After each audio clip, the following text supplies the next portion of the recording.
Hi friends, ఈ వీడియోలో if else statement అలాగే మనం సిఅవుట్ ఫంక్షన్ చూసాం కదా, అలాగే సిఇన్ ఫంక్షన్ వల్ల యూజ్ ఏంటి. సో డేటాని అంటే మనం into A equals to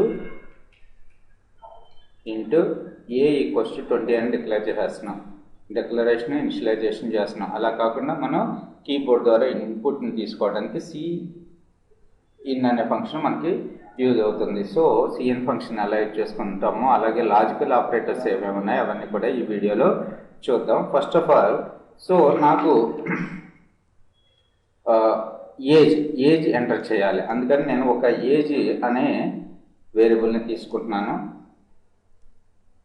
so నేను ఈ ఏజ్ని కీబోర్డ్ నుంచి రీడ్ చేద్దాం అనుకుంటున్నాను. సో దట్ పర్పస్ నేను సిఇన్ అనే ఫంక్షన్ యూజ్ చేస్తున్నాను. సి అవుట్ అంటే ఎంటర్ యువర్ ఏజ్ అని రావాలి కాబట్టి cout less than so insertion operator. So ఇక్కడ ఎంటర్ ఏజ్ అని డిస్ప్లే చేస్తున్నాను అని. సో తర్వాత సిఇన్లోకి మనం ఏజ్ని పాస్ చేయాలి. సో ఇక్కడ ఏజ్ వేరియబుల్ని చేస్తున్నాను. సో ప్రోగ్రామ్ని సేవ్ చేస్తున్నాను. తర్వాత డిబగ్ చేస్తున్నాను.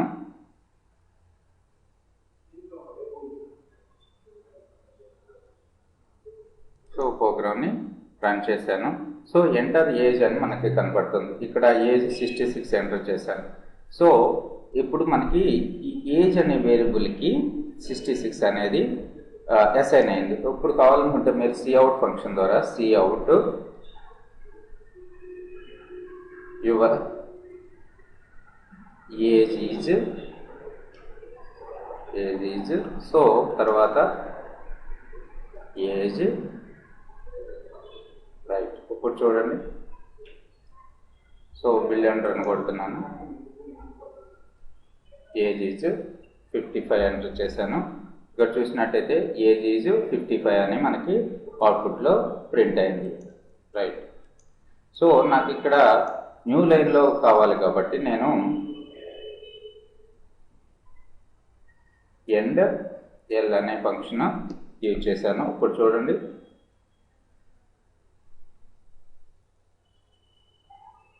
Billion run age is 55 new లైన్లో కనపడుతుంది. ఏజ్ ఈజ్ 55 అని మనకి అవుట్పుట్లో ప్రింట్ అయింది. రైట్. నాకు ఇప్పుడు మనం ఎంటర్ చేసిన ఏజ్ గ్రేటర్ దాన్ 20 ఉందా? గ్రేటర్ దాన్ 20 ఉంటే you are eligible for watching the movies. Age అనేది 20 కన్నా బిలో ఉంటే you are not eligible. Okay. So example ఏంటంటే మీకు 18 ఇయర్స్ కన్నా ఏజ్ ఎక్కువగా ఉన్నట్టయితే మీరు ఓటింగ్కి అవైలబిలిటీ ఉంది. ఒకవేళ 18 కన్నా లేకపోతే మీరు ఓటింగ్ లేదు. ఓకే, ఎలక్షన్స్లో ఓటింగ్ లేదు. సో దాని పర్పస్ నేను ఇఫ్ స్టేట్మెంట్ని యూజ్ చేస్తున్నాను. If age is greater than, so ఎంతకన్నా ఎక్కువ ఉండాలి 18. So greater than or equals to తీసుకుందాం, లేకపోతే గ్రేటర్ దాన్ 17 తీసుకుని ఇక్కడ కర్లీ బ్రాకెట్స్ యూజ్ చేశాను. ఇక్కడ సిఅవుట్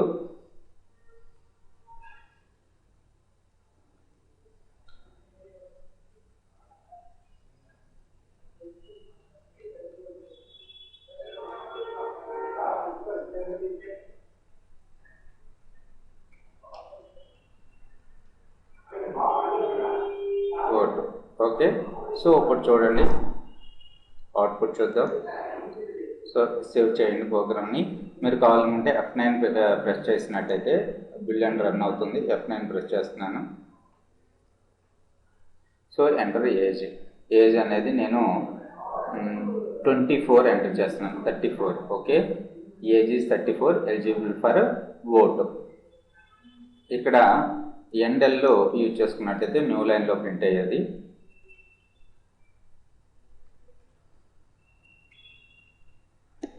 సో ఇప్పుడు చూడండి,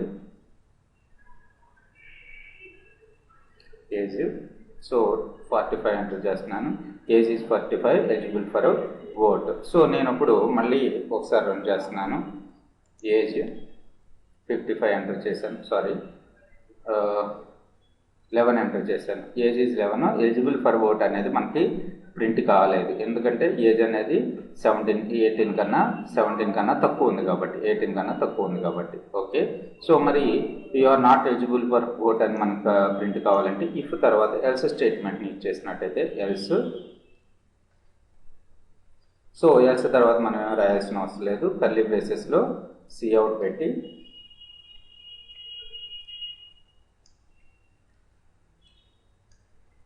cout not eligible for vote అని ఇస్తున్నాను. So save F9. So age enter చేయమంటున్నారు, ఏజ్ అనేది 11 ఎంటర్ చేశాను. So not eligible for vote అని మనకి అవుట్పుట్లో డిస్ప్లే అయింది. ఈ విధంగా మనం ఇఫ్ స్టేట్మెంట్ని యూజ్ చేసుకుని అలాగే కండిషనల్ స్టేట్మెంట్స్ని యూజ్ చేసుకుని మనం అవుట్పుట్ని మనకి ఒక చిన్న ప్రోగ్రామ్ని ఎగ్జిక్యూట్ చేయొచ్చు. సో ఇక్కడ చూసినట్టయితే నాకు ఏజ్ అనేది గ్రేటర్ దాన్ అంటే మనకి ఇక్కడ వీటిని లాజికల్ ఆపరేటర్స్ అంటున్నాం, comparison operators, less than, greater than, less than or equals to, greater than or equals to, double equals to. ఇప్పుడు చూడండి, ఏజ్ నాకు ఎవరు కావాలంటే ఏజ్ డబుల్ ఈక్వల్స్ టు 18 ఉన్న వాళ్ళకే ఓట్ హక్కు ఉంటుంది. ఓకే, ఏజ్ 18 కన్నా తక్కువ ఉన్నా 18 కన్నా ఎక్కువ ఉన్నా వాళ్ళకి నాట్ ఎలిజిబుల్ అనమాట, ఓట్ అని కాకుండా 18 ఇయర్స్ వాళ్ళే నేను నా ప్రోగ్రాంలోకి తీసుకుందాం అనుకుంటున్నాను. సో ఇప్పుడు చూడండి, డబుల్ ఈక్వల్స్ టు ఆపరేటర్ వల్ల యూజ్ ఏజ్. సో 12 ఇస్తే నాట్ ఎలిజిబుల్ F9. సో 18 వస్తే మాత్రమే యు ఆర్ ఎలిజిబుల్ అని వస్తుంది. నాకు ఏజ్ అనేది 18 ఉండాలి, 18 కన్నా ఎక్కువ ఉండాలి, అలాగే 18 కన్నా ఎక్కువ ఉన్న వాళ్ళు అయి ఉండాలి, 18 అవ్వచ్చు, 18 కన్నా ఎక్కువ అయ్యి ఉండవచ్చు. అలాగే నేమ్ అనేది, అలాగే హైట్ అనేది ఒక 100 సెంటీమీటర్స్ ఉండాలి. అలా ఉన్నప్పుడే నేను వాళ్ళని నా ప్రోగ్రాంలోకి తీసుకుంటాను, లేకపోతే వాళ్ళు నాట్ ఎలిజిబుల్. అలాంటప్పుడు మరి 2 కండిషన్స్ చెక్ చేయాల్సి వస్తుంది. సో అలా మనం చెక్ చేయాల్సి వచ్చినప్పుడు అండ్ ఆపరేటర్ని యూజ్ చేసుకోవాలి, లాజికల్ అండ్ ఆపరేటర్ అంటాం అన్నమాట. సో వీటిని కంపారిజన్ ఆపరేటర్స్ అంటున్నాము, less than, greater than, less than or equals to, double equals to. వీటిని లాజికల్ ఆపరేటర్. అండ్ అంటే 2 కండిషన్స్ ట్రూ అవుతాయి. Height HHT height equals to 100, double equals to use చేయాలి, single equals to use చేయకూడదు, అయితే నాకు eligible. So కాబట్టి మనం ఇక్కడ హైట్ అనే ఒక ఇంటిజర్ని కూడా క్రియేట్ చేద్దాం, హైట్. సో ఈ హైట్ని కూడా ఎంటర్ చేయాలి కాబట్టి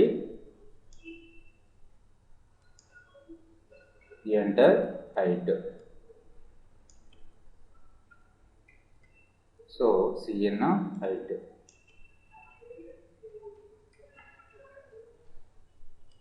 సో సేవ్ చేయండి, రన్ చేస్తున్నాను.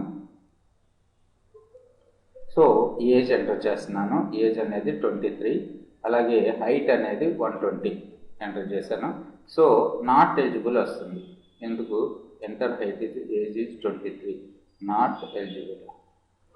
Sorry, age is greater than or equals to 18 and height double equals to, sorry, greater than or equals to మనం ఇవ్వాల్సింది, greater than or equals to F9. 34 అలాగే 120 ఇచ్చాను. So you are eligible. ఓకేనా? So లేదు, నాకు age 18 కన్నా ఎక్కువ ఉన్నా పర్లేదు, లేకపోతే హైట్ అనేది 120 సెంటీమీటర్స్ అయినా పర్లేదు, ఏదో ఒక కండిషన్, అంటే ఏజ్ 17-16 ఏళ్ళు ఉన్న హైట్ అనేది 100 కన్నా ఎక్కువ ఉన్నట్టయితే నాకు అతన్ని తీసుకుంటాను. లేదు 2 కండిషన్స్ ఫాల్స్ అయితే మాత్రమే తీసుకున్నాను. అలాంటప్పుడు మనం తీసుకోవాల్సింది ఆర్ ఆపరేషన్. ఓకే, దీన్ని లాజికల్ ఆర్ ఆపరేషన్ అంటాం అనమాట. ఈ కండిషన్ ట్రూ అయినా హీ వాజ్ ఎలిజిబుల్, లేకపోతే నాట్ ఎలిజిబుల్. చూడండి ఇప్పుడు F9. సో ఏజ్ అనేది 11 ఇస్తున్నాను, అలాగే హైట్ అనేది 11 ఇస్తున్నాను, నాట్ ఎలిజిబుల్ అని వస్తుంది. సో మళ్ళీ ఇంకోసారి రన్ చేస్తున్నాను. ఏజ్ అనేది 23 ఇస్తున్నాను, హైట్ అనేది 56 ఇస్తున్నాను. ఇప్పుడు ఎలిజిబుల్, ఎందుకంటే ఏదో కండిషన్ ట్రూ అయింది కాబట్టి. మళ్ళీ ఏజ్ అనేది 23 ఇస్తున్నాను, హైట్ అనేది 110 ఇస్తున్నాను. రెండు కండిషన్స్ ట్రూ అయినా సరే మనకి హీ వాజ్ ఎలిజిబుల్. సో ఈ విధంగా మనం logical are operation, logical and operation use చేసుకుని, అలాగే ఇఫ్ స్టేట్మెంట్స్ని యూజ్ చేసుకుని మనం ప్రోగ్రామ్ని డిజైన్ చేసుకోవచ్చు. సో మీకు ఏమైనా డౌట్స్ ఉన్నట్టయితే కామెంట్ సెక్షన్లో పోస్ట్ చేయండి. Please share this video to your friends and please like my video. Okay, మీకు వీడియో నచ్చినట్టయితే లైక్ చేయండి వీడియోని, అలాగే షేర్ చేయండి, అలాగే ఈ ఛానల్ని సబ్స్క్రైబ్ చేసుకోవటం మర్చిపోకండి. Thanks for watching this video. ఫైనల్గా మనకి సిఎన్ ద్వారా మనకు కావాల్సిన ఇన్పుట్ని రీడ్ చేసుకుంటాం. ఇది ఇక్కడ గ్రేటర్ దాన్ సింబల్, అలాగే ఎండ్ఎల్ అంటే ఇది న్యూ లైన్ పర్పస్ వాడుతున్నాము. ఇది logical or operation, greater than or equals to అనేది conditional operator. So conditional operators less than, greater than మీరు ఆల్రెడీ సి లాంగ్వేజ్ ఫెమిలియర్లో ఉంటే ఇవన్నీ కూడా మీకు ఈజీగా అర్థమవుతాయి, లేకపోతే మీరు గుర్తుపెట్టుకోండి.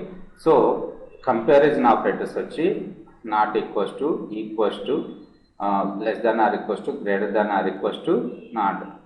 అలాగే లాజికల్ ఆపరేటర్స్ వచ్చి లాజికల్ ఆర్ అంటే ఇది సింబల్, అంటే any one of the input is satisfy అయితే మనకి ఆ కండిషన్ అనేది ఎగ్జిక్యూట్ అవుతుంది. రెండు కండిషన్స్ ఫాల్స్ అయితే మాత్రం కండిషన్ అనేది ఎగ్జిక్యూట్ కాదు.